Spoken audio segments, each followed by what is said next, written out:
This is Derek, and listen to Skepticality, the official podcast of Skeptic Magazine, for Tuesday, July 31st, 2012.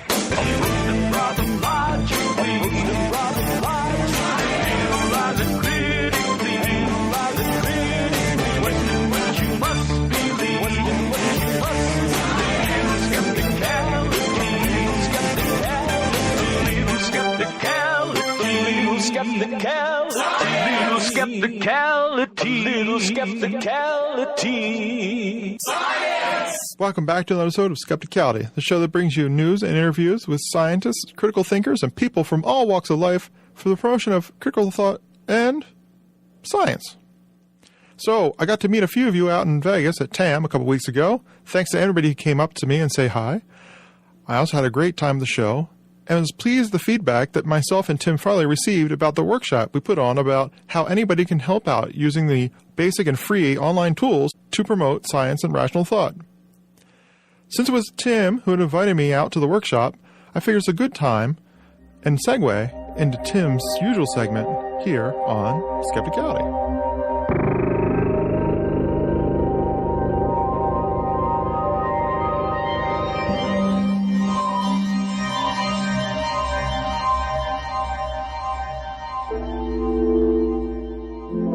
I'm Tim Farley of whatstheharm.net and skeptools.com, and this is Skepticism Past and Future.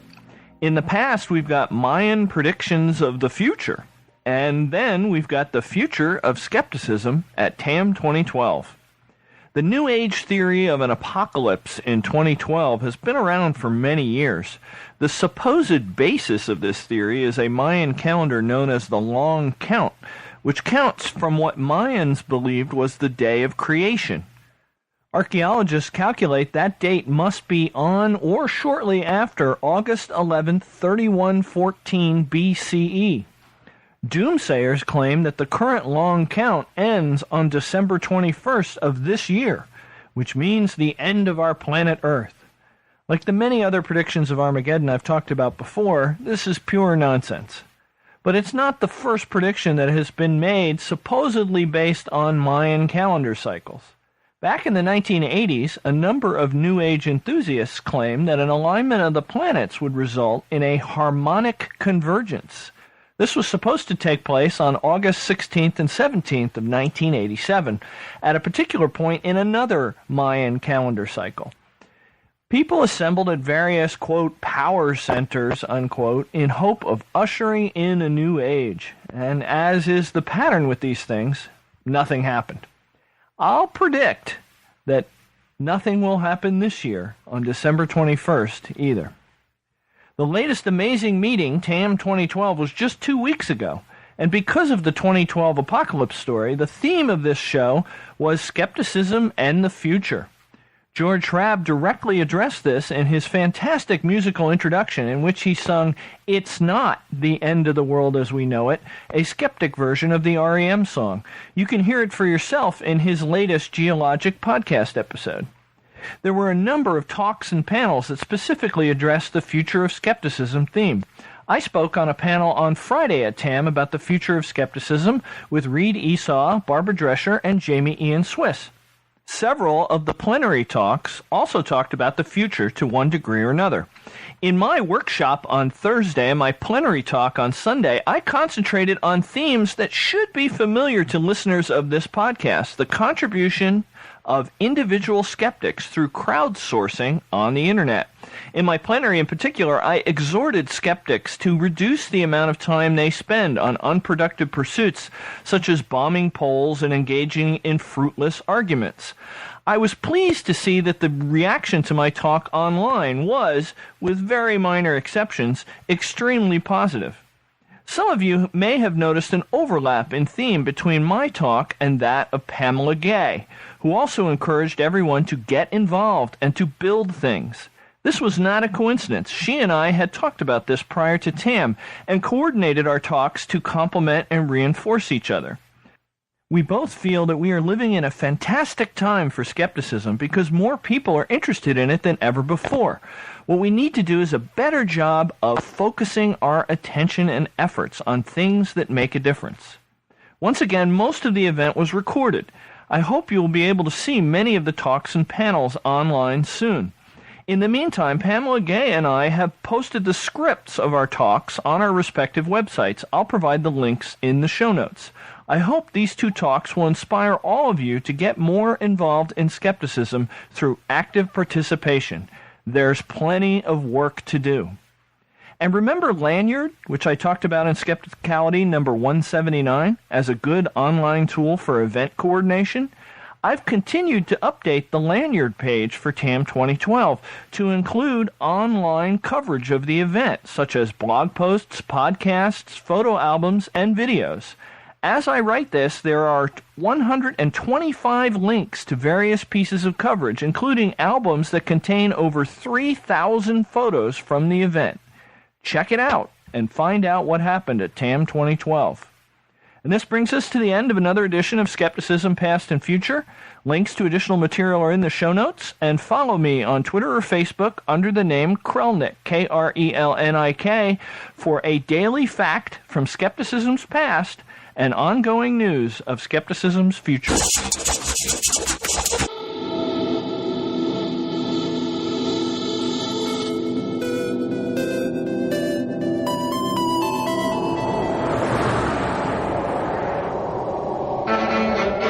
This is Bob Carroll, creator of the Skeptic's Dictionary and the blog Unnatural Acts That Can Improve Your Thinking. Welcome to another episode of Unnatural Virtue. In this and future episodes, I'll be offering some brief comments on topics in critical thinking, skepticism, and science. Today's topic is the illusion of understanding. Our focus will be on examples from the success gurus, authors who have been successful at selling the idea that they understand the keys to success. Most people interested in the world of finance, business, and economics find a story satisfying if it provides, in the words of psychologist and Nobel Prize winner in economics Daniel Kahneman, a simple message of triumph and failure that identifies clear causes and ignores the determinative power of luck and the inevitability of regression. Nowhere is Kahneman's point more clearly illustrated than in stories about successes and failures of individuals and businesses. We want to believe that people or businesses succeed because of skill and talent, great leadership and management, not because the individual or the company got lucky. We hope that somebody has figured out the 7 steps to perfect management, the 6 easy ways to business success, or 10 keys to a more successful you. We want to believe that hard work and good management practices will be rewarded with good business results, and that those practices can be identified and taught. Think about it, though. If there were a simple recipe for success, wouldn't there be way fewer failures than there are? In any case, the fact is that luck plays a large role in the success and failure of businesses just as it does in the rest of life. And many of the companies that are riding on the crest of the economic wave today will be in the trough sometime in the future, and vice versa. As far as I know, nobody has had a bestseller called The 7 Habits of Lucky People. From good to great luck. Lucky to have lasted this long. Or In Search of Luck. But there have been several bestsellers in the area of business management and success that have hinged on the power of the illusion of understanding combined with the illusion of justice. Identifying successful people or companies by some agreed-upon measure is relatively easy. Finding shared characteristics of the successful ones is also relatively easy.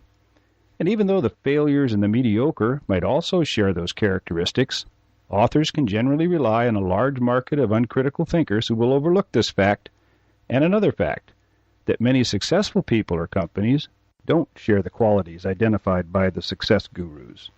Witness the success of such books as 7 Habits of Highly Effective People, Good to Great, Built to Last, In Search of Excellence, and Outliers, The Story of Success. Only the latter, as far as I know, gives due credit to luck, but it uses the same flawed methods as the other authors, which I'll get to in a moment. But first, hear what Daniel Kahneman has to say about these success gurus. Because luck plays a large role, the quality of leadership and management practices cannot be inferred reliably from observations of success. And even if you had perfect foreknowledge that a CEO has brilliant vision and extraordinary competence, you still would be unable to predict how the company will perform with much better accuracy than the flip of a coin. On average, the gap in corporate profitability and stock returns between the outstanding firms and the less successful firms studied in Built to Last shrank to nothing in the period following the study.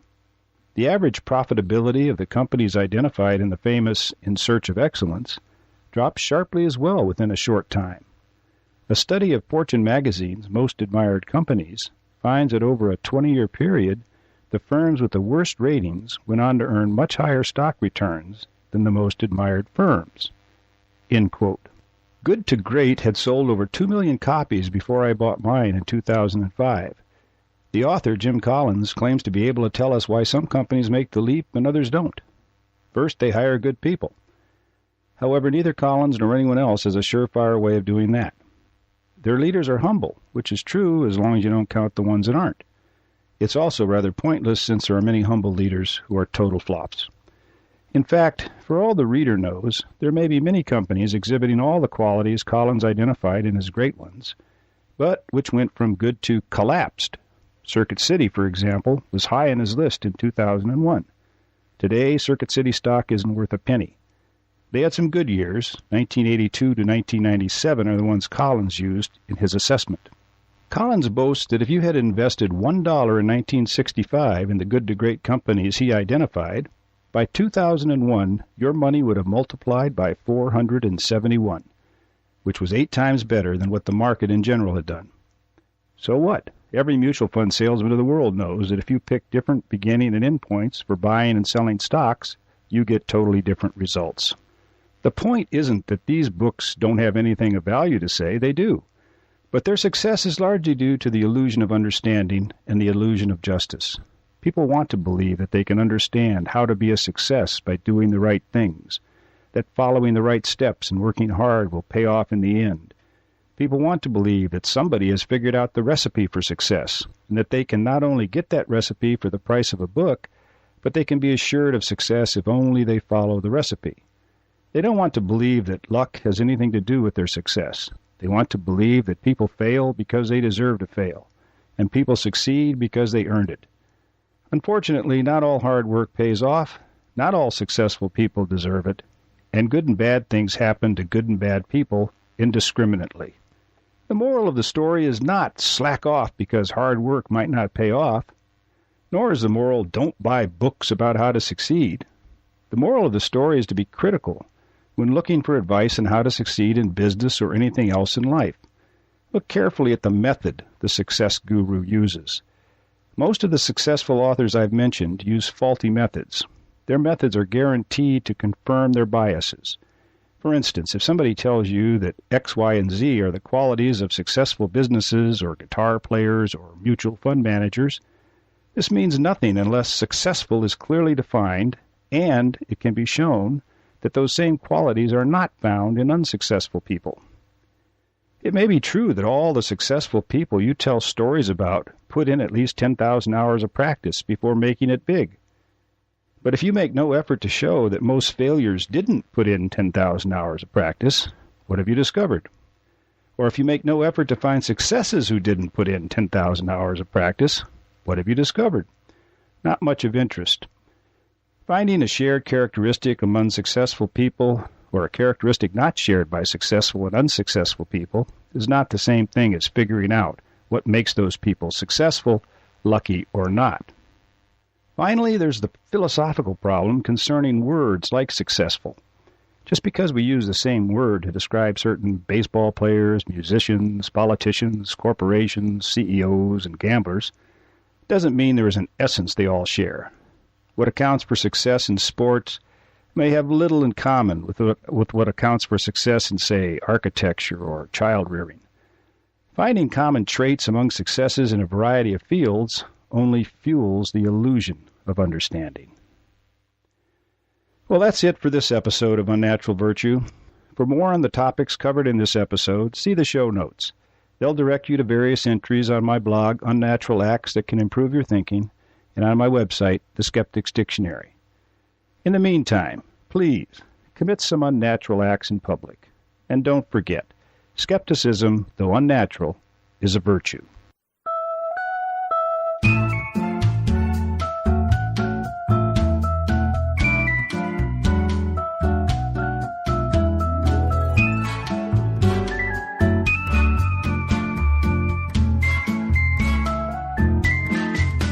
Hello and welcome to The Odds Must Be Crazy on Skepticality, where we don't write the stories, we just profit from them. By the way, Wendy, have we profited yet? No. Shoot.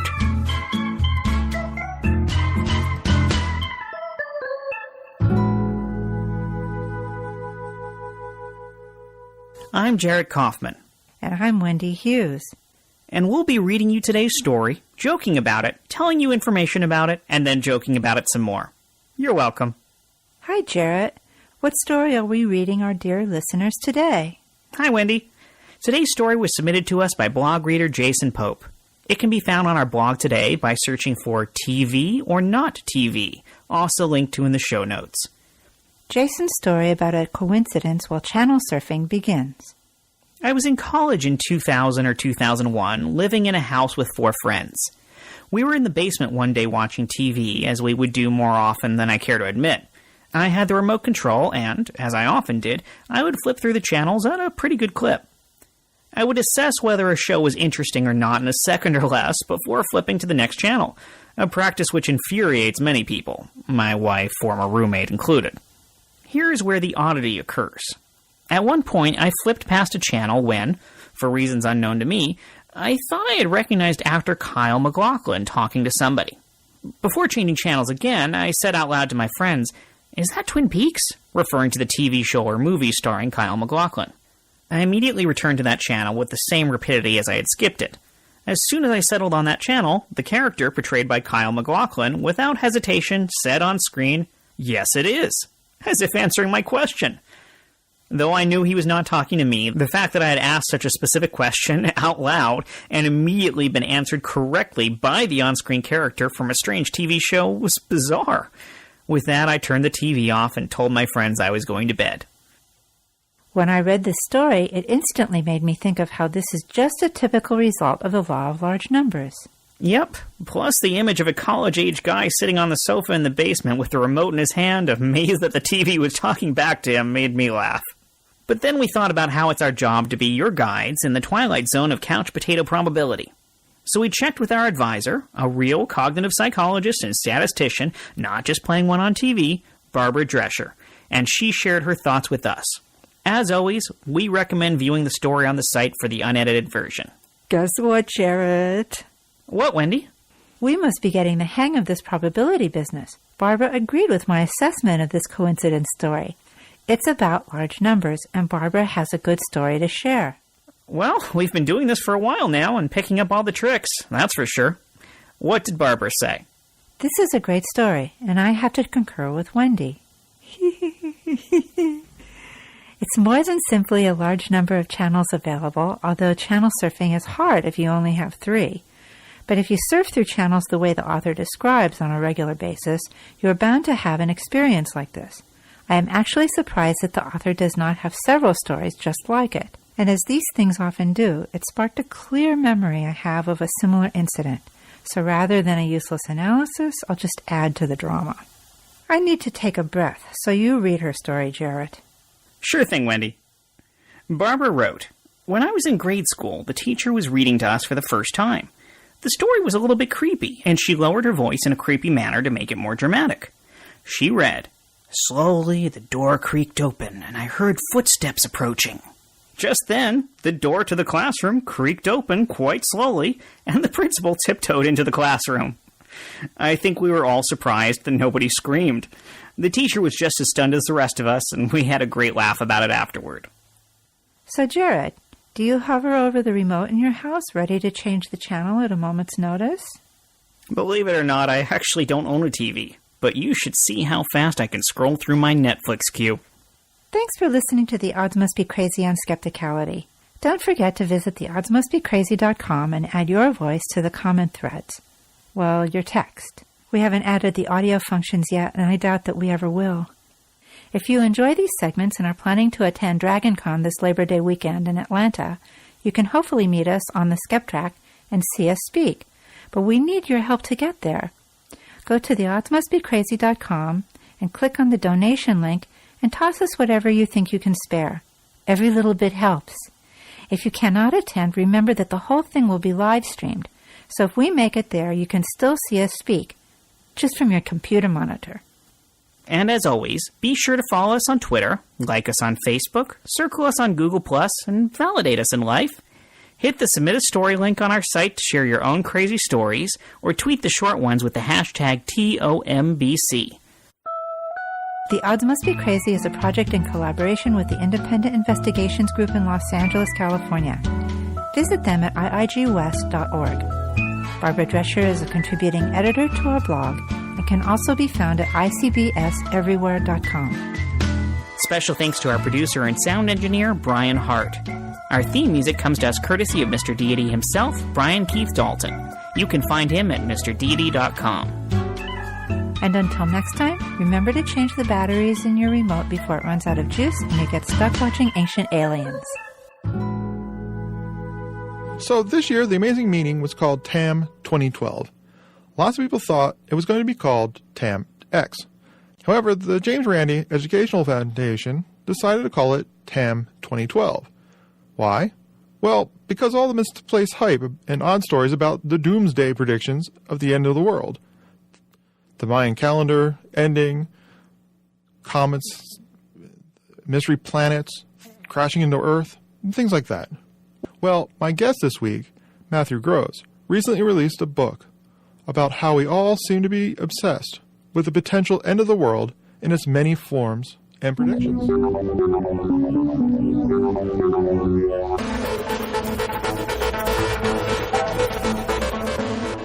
So, Mathew, I have you on today.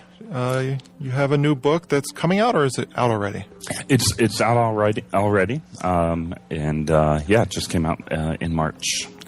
Before we get to your book, I want to get into some of your background because it's very interesting on top of the subject that I want to talk to you about, which is your book, because you have a pretty interesting history. You are a drummer in a rock band? I was in a band called June, like the month, which existed in Chapel Hill, North Carolina from, about 1993 to 1995, 96. And we had released a number of singles, eventually signed to Beggars Banquet in London, and then promptly broke up. Before you ever got big? Yeah, exactly. We had a great time. We played up and down the East Coast, played at CBGB's, played in New York, played at the New Music Seminar, and, this was a period that was right after Seattle had gotten big, and for about 18 months there, Chapel Hill was, supposed to be the next Seattle, and you had all these A&R hawks hanging around and floating around, and we were stuck in endless discussions with various record companies like Epic and Geffen and such, and then we ended up going with Beggars Banquet. So it was a great, heady time, It's good. I really enjoyed it. Yeah. Then after that, then you were involved with politics for a little while. Yes.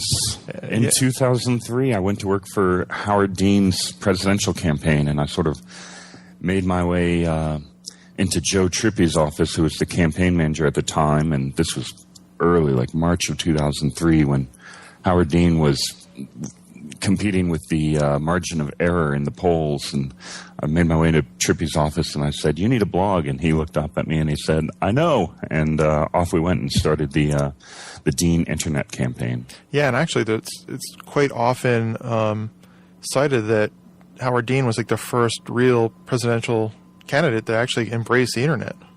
Absolutely. There were moments beforehand. John McCain did quite well in 2000, but yes, in 2004 it was a wonderful time and a wonderful opportunity for Howard Dean, because the blogosphere was pretty nascent at the time. It was kind of a wild west, but there were enough blogs out there that had a sizable audience and a large enough audience, and we really had one profound insight, which was to treat people on the Internet as people, which sounds ridiculously commonplace and obvious now in the age of Facebook and post-MySpace and everything else. But, back in 2003, a lot of people were still looking at the Internet as just a place for information. And there wasn't a recognition that communities were forming, or at least there wasn't a recognition within the political realm that these were real people. They weren't kids sitting in the basements of their parents' house, in their pajamas and stuff, which was often said at the time. But these were actual real people who were just using the internet as a different form of communication.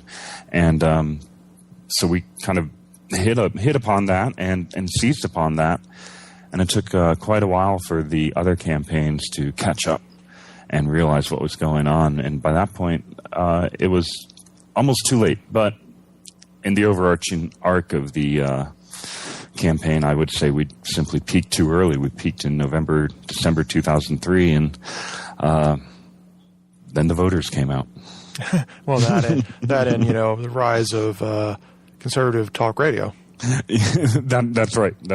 So, but a lot of in that Dean campaign, a lot of people came out of it who worked on that campaign. They went to work for Barack Obama, and they went to work for the Democratic National Committee when Howard Dean became the chief of that. And so that was really kind of the incubator, as it were, for much of the modern Democratic Party, and I think it led directly, in many ways, to Barack Obama and the campaign he ran in 2008, and which eventually won the presidency. Well, yeah, it's because he used the internet quite a bit himself, and that's the thing. I saw that mentioned a few times that he was going the route of Dean with all the viral videos and things that they were embracing. Absolutely.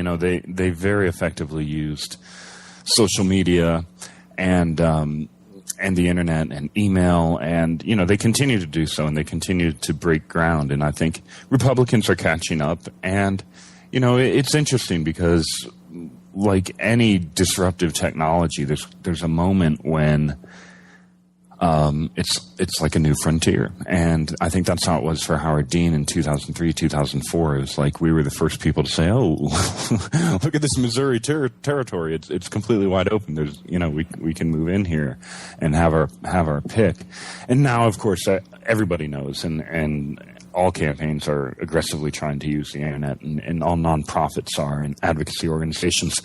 So the space has gotten a bit more crowded, which makes it, I think, much more difficult for any one campaign to truly stand out. I mean, even though we see Barack Obama get a lot of press about its use of the internet and its use of data mining and such, I don't think we'll see again a story quite like the Dean campaign, which was a story simply because it was new.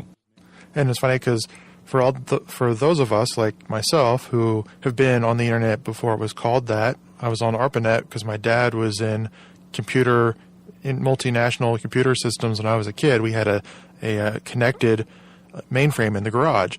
So I was on the ARPANET when I was a kid, and looking stuff up on the internet to me was like, oh, cool. I remember when they got graphics. That was cool.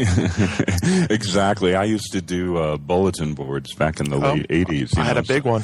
Yeah. So just having to dial in and that sound of a modem is kind of it's like wind chimes from my childhood. And then after you did all that, then you were or maybe it was the same time, you were been a river guide? I was actually a river guide before going to work in politics. I was a boatman on the Colorado River, and I live in Moab, Utah now, and still boat quite a bit privately, though. Sort of going back to the adage that the one way to kill something you love is to do it for a living. That was me in rivers and guiding.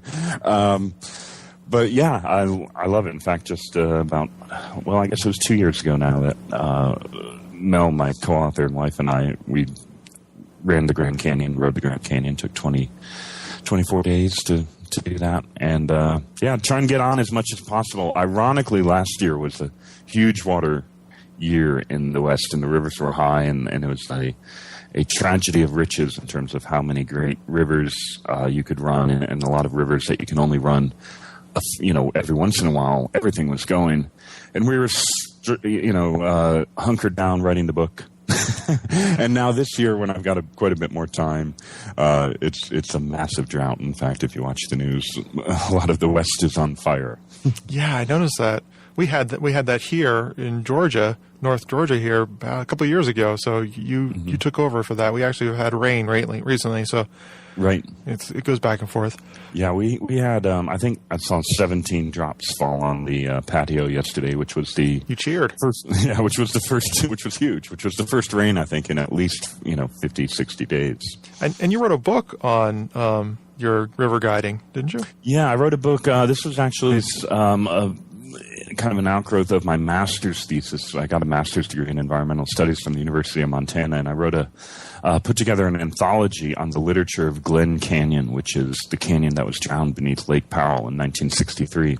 And, it's quite fascinating because Glen Canyon became known in kind of generally as a general rubric, but certainly among environmental circles as the place no one knew, which was the title of a photo book by Elliot Porter, which was one of the first photo books produced by the Sierra Club. These big coffee table books of gorgeous national parks or areas and saying these are places that are worthy of being saved. Well, the Sierra Club produced a book in 1964 about Glen Canyon called The Place No One Knew. It's became known as that, and there's kind of this story that Glen Canyon, which was this beautiful canyon, many say rivaled the Grand Canyon in beauty, not necessarily in scope, but in terms of it had a very different feel. It was a very intimate and beautiful canyon of Navajo sandstone.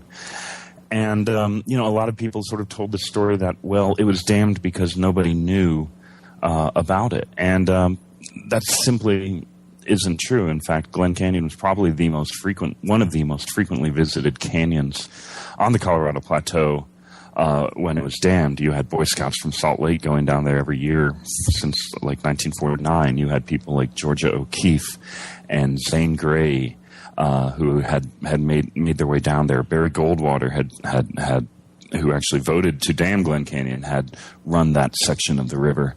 And so, it actually was profoundly rich, a profoundly rich area in terms of human history and very contemporary human history. And so this book, the anthology, The Glen Canyon Reader, kind of put all that together to push back on that notion that Glen Canyon was the place no one knew. And to collect, this history that was in danger of being forgotten.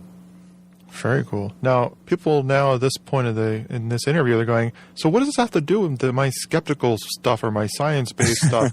I have no idea. This guy's a rock drumming, river-dwelling, political speech planner person. What is he? Well, my question to you then is, how'd you come up with the idea to write your new book, which is the last myth about how we're fascinated with doomsday and the end times? Yes. Well, it really started, it's the apocalypse is, like many people, it's always been interesting to me as a way of thinking. And, how did we eventually arrive at it? Well, at the end of the Dean campaign, Mel, my co-author and wife, and I, she actually got very sick and was sick for several years. And we moved to North Carolina and kind of retreated to this guest cottage on a horse farm. And this was in the midst of the 2004 election, and of course George W. Bush won. And one of the stories that came out of that within the media was the role that evangelical Christians had played in re-electing George W. Bush. And there was a lot of hand-wringing in the press through 2004, 2005, late 2004, most of 2005, about how much influence did these evangelical Christians really have upon George W. Bush, and how much was he listening to him, and did George W. Bush believe in the end of the world? And then not very long afterwards, Al Gore started to come out did come out with An Inconvenient Truth, the book and the film. And in talking with friends, many of whom were liberal, we realized that even as they were anxious about the influence of apocalyptic thinking among evangelicals, they were really speaking in a way that reflected that same construct, that same way of thinking about the world. Things were terrible. Everything was going to collapse. There was no way things could continue under George W. Bush, or to get back to Al Gore, because of climate change and other issues. And as we observed this, we just became fascinated by how often the apocalyptic narrative is used to tell contemporary stories. And we started to question, why is that? And the book, The Last Myth, really is an attempt to kind of mine that question and pull out different answers. And one of the profound moments, I think, as we did research in the book is, we often, when we think about the apocalypse and we talk about it in polite company, very often the conversation will reach a point where somebody invariably kind of dismisses it and says, well, everybody's always believed in the end of the world.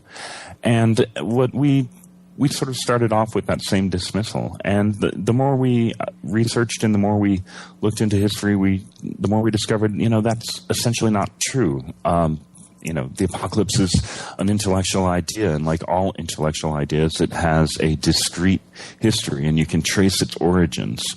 And once you trace its origins, which, go back, 2,500, 3,000 years to the beginning to kind of an epical point in Jewish history, then you start to realize, well, if this hasn't always been with us, if it didn't exist in that same way before, then what role is it playing? And I think the answers that we arrived at are a bit challenging for some people who really want to dismiss the apocalypse as a subject not worthy of consideration, or something that doesn't have much to tell us, for the simple reason that people, quote unquote, have always believed this way.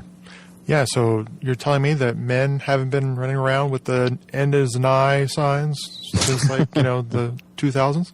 I mean, well, yes, they definitely have since 2000. And in fact, I think you could say for 2,500 years. But one of the things that we, that I think is always important if you're going to think about culture is to really pull the camera way back to a human perspective, which I think requires us to pull back beyond just Western civilization and try and embrace a viewpoint that covers all of human history, 50, 100,000 years, and to see what is native, what is sort of biological in us and what is cultural. And I think once you do that with the apocalypse, you realize how it is deeply ingrained and deeply embedded and kind of foundational in our culture and in Western culture, and even to a certain degree in secular culture, as we discussed in the book. But there's nothing. There's no biological imperative to believe that the end is nigh. And in fact, when you look at what traditional people and prehistoric people believed, to the extent that we can look at those things, and what contemporary indigenous people believe who haven't been touched necessarily by Western culture, we find there was a fundamentally different way of looking at the world and looking at time. And with that fundamentally different kind of cyclical view of time came much less preoccupation on the end, and instead of preoccupation on how the world began and came to be. Yeah, and you mentioned that quite a bit in the book when you talk about which is the current, hype about the Mayan calendar. And I have to remind people all the time when they bring this up, it's like, Mayans still exist, by the way. Yes. And they all think that you're crazy. Yeah, exactly. And they're very upset. I mean, there's about, this sort of Mayan doomsday tourist industry, and they're like, nobody's asking us what we believe, and we're the inheritors of this culture. Yeah, and, like you even pointed out in the book, most of those cultures, like even the Mayans, their history was all about how the existence in the world is going to be around forever. They have which is kind of funny because that's not true either, but, yes. But their belief system, in a way, was all about how everything is going to continue forever. Absolutely, they do, and one of contemporary Mayans' frustrations is they're very rarely asked by journalists what they believe December 21st, 2012 will bring. And what we find in the whole Mayan phenomenon is a real misapplication of sort of projecting our own views about the apocalypse and the end of the world onto an ancient culture. And of course, what the Mayans truly believed is something that was quite commonplace in the world of antiquity and in ancient cultures, which was a belief in long and enduring and recurring, cycles of destruction and renewal and creation and rebirth. And where those ideas came from we don't know for certain, but it certainly lends itself. It's credible to believe that those beliefs came from observing nature and observing the cycles of nature and the diurnal cycles of the movement of the sun and the moon. And there's a belief that while there were periods of destruction, they were followed by periods of renewal. And it's tempting for us to think about that as apocalyptic, as the end of the world. But there were a couple key differences. And one of the major differences that we have to keep in mind is that when we think about the apocalypse today, and certainly within the Judeo-Christian tradition and the Christian tradition, there's the idea that the apocalypse is imminent, that it could come at any time. Whereas when you look at beliefs in rebirth and destruction and renewal, you find that period of destruction is quite often projected very far into the future. And in fact, if we think about the Mayans sort of inscribing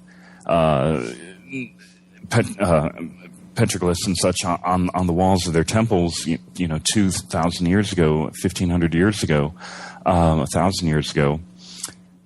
And if we are to believe, which is debatable, that December 21st, 2012 marked the end of one of these sort of great periods of the world, one of these ages, what does it mean for them to say, well, this might happen 1,000 years from now? I mean, it's not really apocalyptic. As we argue in the book, it's much more akin to our scientific understanding that the sun will expand and become, and incinerate the surface of the earth in 5 billion years. We know that scientifically. Most, scientific people accept that as a reality, as an inevitability of how the world will quote unquote end. But it's not really a preoccupation for us. We don't sit around going, gosh, what's the meaning of life? Because the sun is eventually going to expand and become a red dwarf. Is there like cults go around and they're fascinated by when the sun is going to engulf us all? Well, we certainly have cults around comets, right? Remember Hale Bopp? Well, we recently had one of our guests that came on was about the Heaven's Gate. Yeah, exactly. Cult that happened. Yeah.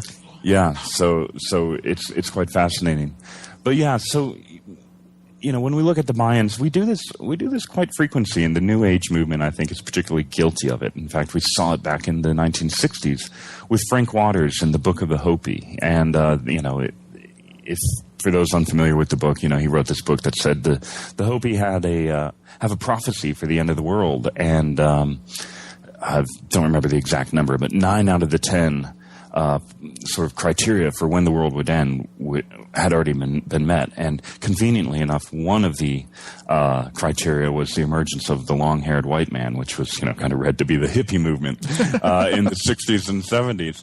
And, that's absurd on several levels. First of all, again, you ask many Hopi and they dispute that this even exists. Or other Hopi that say, well, maybe it does exist. But what you find is really that tells us nothing. If the Hopi, after 500 years of Christian influence, after 500 years of encounters with the Spanish and then Americans, United States citizens after that, if they had developed the idea of an end of the world that looked like Christianity's view of the end of the world, that tells us nothing other than that these two cultures came in contact with each other. When we look at the history of the idea of the apocalypse, it originates in the political history of the Israeli people. And what we have to remember is that looking back, the rise of Jewish belief in the earliest days really rose from a tradition of Mesopotamian belief. And that tradition held that gods were gods of places, and that if one worshipped a god, he would protect you and protect your people and protect your land. And of course, we see that in the rise of much later in the rise of ziggurats and the idea of temples and building a temple to the gods so that they would protect you. And in the traditional Mesopotamian belief, when one people were conquered by another, it was really seen as a battle that took place in the realm of the gods. And so the belief was that one god was more powerful than the other. So very often, if a people were defeated, they would simply adopt the religion of their conquerors. And so what happens with the Jewish people is something quite different. And it happens around 500, 600 BC when they are conquered by the Babylonians and sent off into exile. And, there's a history going before that, but the Jewish people really come upon a new interpretation of what that political defeat in the real world meant. And instead of saying, well, the Babylonian god Marduk was more powerful than Yahweh and we should worship him, instead they started to think, now, perhaps actually God, Yahweh, was punishing us for allowing polytheism to exist as a strain in Judaism for such a long time. And that polytheistic strain, of course, lasted for 1,500 years or so in the early Jewish cosmology. The reason Moses comes down from the mountain and is angry with the people for worshiping the golden calf, that's a story of polytheism within Judaism as an ongoing problem. And so what happens in Babylon is the Jewish people begin to believe that no, in fact, we were conquered as punishment by God, and God is so, and that had some profound implications, and those implications meant that God was so powerful that he controlled everything that happened, and he controlled even the most powerful empire on the face of the planet, the Babylonians, and he could send them to conquer the Israelis to punish them. And from that belief, we start to see the emergence of the idea that history as an idea is important, that history is the place where God's plan for mankind and for the Israeli people unfolds. And that's really a requisite idea for us to get to the idea of the apocalypse, which is the idea that history will come to an end. History needs to be important before people can be concerned or curious about how it will end. And you even mentioned in the book about the fact that, people got together to make sure that Israel was put on a map. Absolutely. And so what happens, kind of to continue that history, is eventually the Persians conquer the Babylonians, and the Israelites are able to return to Judea, and they return, and much of what they anticipated, much of what they had hoped would happen, doesn't happen. The land is impoverished after being neglected for 50, 60 years. They're very poor, and they continue to be buffeted by this sort of ebb and flow of much bigger empires that are sweeping to and fro across the Middle East. And with the Persians, though, they begin to they encounter Zoroastrianism, and Zoroastrianism brings some incredibly powerful ideas to the Jewish cosmology, including the idea that history moves in a linear fashion, the idea that history will come to an end in a decisive battle between good and evil, which is very different from traditional beliefs of good and of chaos and order sort of being locked in an eternal embrace that shifted over time. Instead, from Persian beliefs, we really start to see the idea of apocalypse emerge, and that idea of apocalypse kind of spreads like wildfire within various Jewish sects, and it's within that kind of apocalyptic anticipation that Jesus Christ arrives upon the scene. And then it leads to things like Revelations. It leads to things like Revelations, exactly, and it leads to obviously Christianity, and as we argue in the book, that history of Christianity eventually becomes, of course, the history of Europe, and that history of Europe leads to the founding of America. And so by the time we get to the United States, as we trace throughout the last myth, and that history of how the United States is really quite uniquely apocalyptic. It's not to say, of course, that anticipation of the apocalypse doesn't exist in other countries. It does.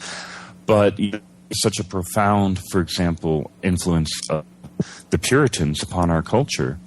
And the Puritans, of course, came to the United States, came to America, because they rejected the Anglican and Protestant compromise. And they really they believed that when they came to America, that they were founding the new Israel, and that if they could build a sort of perfect nation, that shining city on a hill that John Winthrop famously spoke about on the decks of the Arabella before the Puritans even set landfall in the colonies, that they would, through that process, prepare the way for the return of Christ. And we see that tradition throughout American history, that the idea that America is the new Israel. And it's so funny when you go through that, because when the founders came upon the scene, they actually rejected all of that. And it became, I think, where that struggle is now in America. Very much so. In fact, one of the things that we trace in the book is that America really was founded on two competing ideals, and those ideals are the idea of progress and the idea of apocalypse. And we can look at much of certainly political history and a lot of cultural history in the United States as a constant sort of battle between those notions. You know, on one hand, we're the most optimistic people on the face of the planet, and you know, we believe that hard work, or at least we believed before 2008, that hard work in industry would get you ahead, and that your children's lives would be better than yours.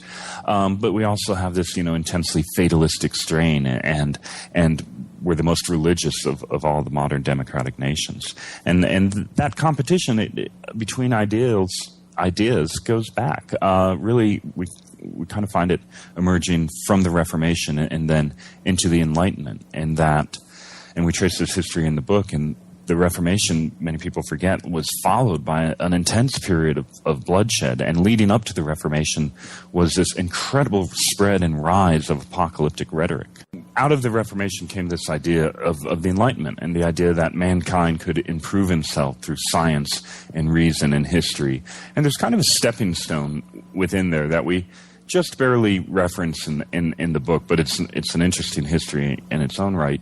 You know, we start to see this rise in the belief in deism, which is the idea that God created the world and then left, right? The sort of absent watchmaker, you know, and that he had established these rules and laws that humanity could learn to understand, and through observation of the natural world, and that mankind was then essentially on its own to make a perfect world upon the earth.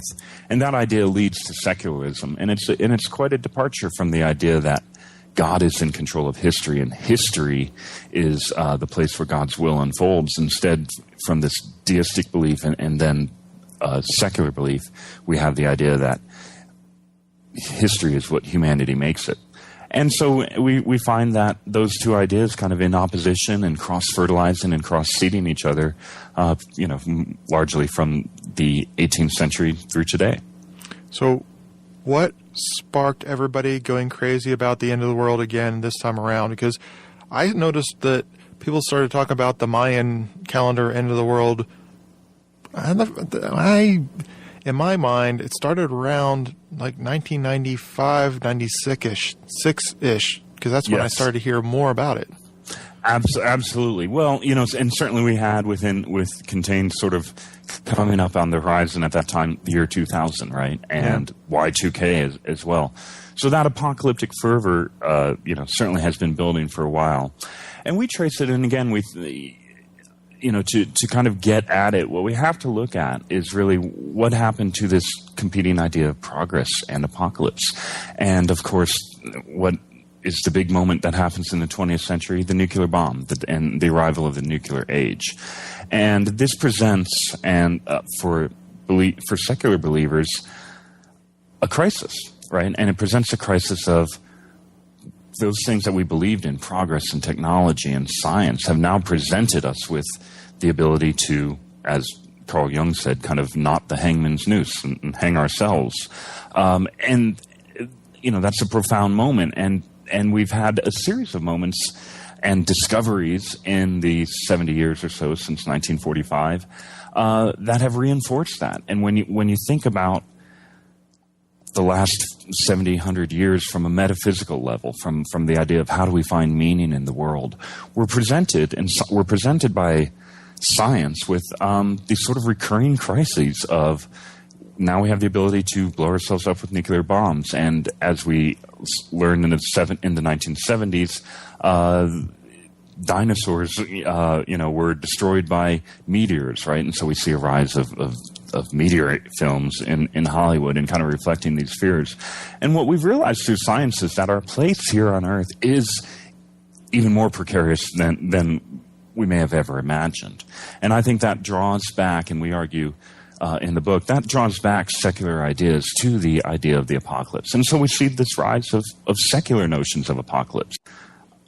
When we go back to the 1970s, we see kind of this a rise of apocalyptic belief, and it spreads into the mainstream. And you have Hal Lindsey's The Late Great Planet Earth, which sells millions of copies in the 1970s, and it's an attempt to look at what's happening with the energy shocks and Watergate and the Yom Kippur War, and to interpret all of that through the lens of biblical prophecy, and to make it kind of hip by using hippie drug slang.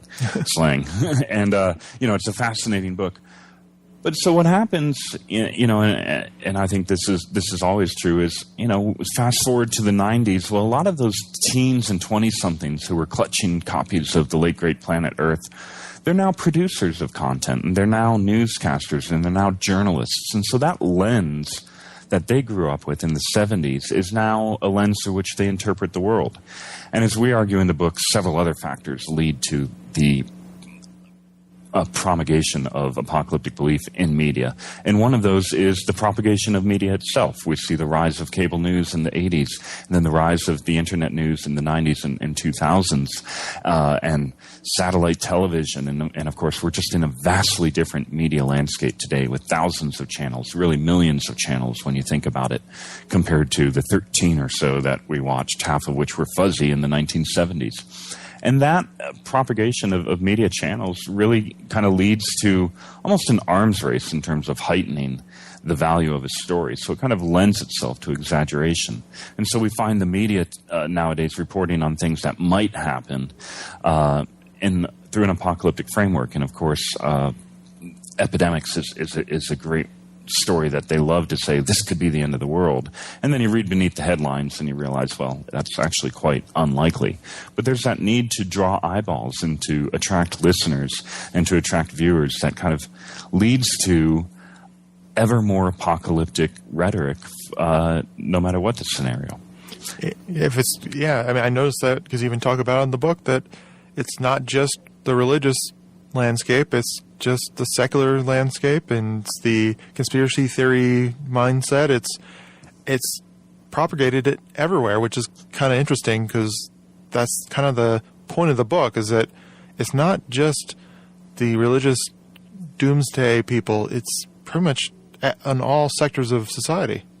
Absolutely. And that is what, it was interesting to write a book about the apocalypse. And we've gotten a lot of great reactions from readers, and from religious people. They've loved the history of how we sort of got here, and that religious history, because it's sort of succinctly put. And for secular readers, though, we've heard quite often, gosh, you're right. I hadn't noticed how much it had been in culture. Or if I had noticed it, I hadn't noticed how much I actually was thinking apocalyptically quite often. And what we argue in the book is that this actually presents a problem for secular thinkers, this kind of falling into this trap and this worn groove of thinking apocalyptically. It really leads to a paralysis in terms of how we can imagine the world and how we can imagine the future. And one of the things that we argue in the book is that this rise of apocalyptic thinking, this surging into the mainstream, actually has something to tell us. And again, if we go back to the Reformation, which we argue is the last time that we saw the apocalypse really surge to the degree that we see today into mainstream culture and really start to influence politics and the events of the day, what we find prior to the Reformation is a world view in which nobody could really imagine the world continuing. The scholastic method of learning wasn't producing any real knowledge. Instead, it was kind of treading in place. The Catholic Church, the Holy Roman Catholic Church, was seen as irredeemably corrupt and incapable of ruling the world of men. And nobody could really imagine how these problems could be resolved. And so people turned to the apocalypse, and they started to fervently believe that the world would end and that the world must end. What we know now, of course, 500 years later, and would have known even 100 or 200 years later, was that the world didn't end. In fact, we were on the cusp of a massive change in worldview. We were on the cusp of the birth of enlightenment and the idea of science and reason and progress. And so what we argue in the book is that we're at a similar moment, and this rise of apocalyptic belief really reveals that we may be at the verge of the need to develop a new way of looking at things. And that sounds like it could be New Age, and it's decisively not New Age. Instead, it's the notion that our beliefs are in need of some revision, that we now have enough evidence as secular and reasonable people and scientific people to recognize that a lot of what we believed in the 19th century and even the early 20th century is untrue, that science on its own is not, a pure, unadulterated good. It has some drawbacks, that we need to develop is a greater sense of responsibility. And that sense of responsibility really requires us to look at some of our foundational beliefs, our economic system, our belief in progress.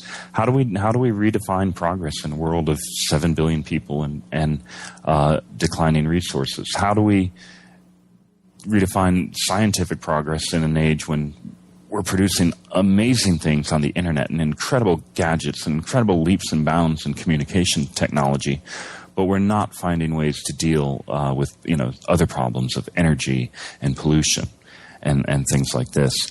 And so I think at the end of the day, it's quite an exciting time to be alive and to be looking at things. Which is kind of what I was about to say, is at the end of the book, with all this gloom and doom we've talked about, you have that wrap-up, which is quite optimistic at the end. It really is, and none of it is to discount the problems that we often tie up with apocalyptic belief. This idea of global warming, this idea of energy depletion or peak oil. Men are the economic problems that 4 years later we still seem entrenched in, and there doesn't seem to be the political will to really, reform the system in a way that enables us to move forward. We're very optimistic because none of those things are going to disappear. But the thing we have to remember is none of them either are going to make life as we know it. Maybe life as we know it. Maybe it will change. But we're still going to have to live in that world. And in fact, we argue at the end of the book, we're already living in that world. So we might as well stop worrying about the apocalypse and about the end of everything and start figuring out, how do we live in that world? I tell people all the time, if you're worried about things changing or the world changing, just look up the archives of just television commercials from back in the 80s. I've done it recently. It's just shocking. It's like, wow, the world's not even close to the same. Interesting. Yeah, that's interesting. What did you see? I'd be curious to hear. What did you find in the commercials? Just how people were living. It's just, I remember it when I see it again, but you always, it's a human nature thing, I believe, that we always think the past had some romance to it that really wasn't there. Absolutely. When you see it again, you're like, really? That's what it's like? And it's funny because there was a little picture meme on Facebook that went around like a week or so ago where they showed a picture of what people think is the 80s, which is like all the wild hair and the colors and things, and then actual still shots of what it looked like in the 80s on like movies and TV shows. Right. And it's like you look at that, it's like, oh yeah, it's completely different than what everybody like remembers. Yes, absolutely. And we start the book out that way, and in many ways, the last myth, on some levels, it really is an examination of how we think and look at history, and we talk about that, how the past sort of slips into self-parody quite rapidly. We look back at it and kind of put it into a little box, and it is fascinating. And we'll look back on this time too, we believe, at some point, and say, wow, we were really concerned about all of these issues, and some of them will turn out quite badly. Some of them might be worse. Some of them might be better. But we'll see that we survived them. The world doesn't end. Well, yeah. When's the last time you worried about the ozone layer? Exactly. And that's a great example, though, of, the world kind of quickly found the political will to do something about that. And so the capacity is there for us to address massive challenges. And the ozone layer is a great example. And, I think Y2K is as well. The investment that we made in that infrastructure, now some people will still argue that it was a hoax or we didn't need to do that. But I really believe that investment in electronic and technical infrastructure laid the groundwork for the rise of the internet in the 2000s, right? And it really kind of helped propel our use of connectivity to do work and increase productivity. So I think addressing our challenges always can produce some unforeseen problems, but also some unforeseen boons. It always goes back to that logical fallacy about the antiquity. There's the past was really never better than the modern day. Absolutely. It's kind of like wrap up of the book, really. It talks about all these ways that people think the world's going to end, but in the book you're saying that it's not as bad as all these doomsayers are actually saying. That's right. It's not as bad, but also I think the book challenges readers to really address that line of thinking within their own minds and to imagine if we let this narrative of apocalypse go, if we let go of the apocalyptic storyline, it's a bit like letting go an obsessive thought, and all of a sudden you realize, that thing I was worried about isn't true, and now what do? I have all this time. And, we think on a personal level, but also on a cultural and political level, that will invariably reach that point because it's inevitable. Because, again, going back to the Reformation, the world doesn't end, and eventually people understand that it's not ending, and they get to the business of making a better world. What was old will be new again. Indeed it will. Well, thank you so much for taking some time. I really appreciate it, and this has been a great time. I've really enjoyed speaking with you. Yeah, that's great. Thank you so much. Thank you.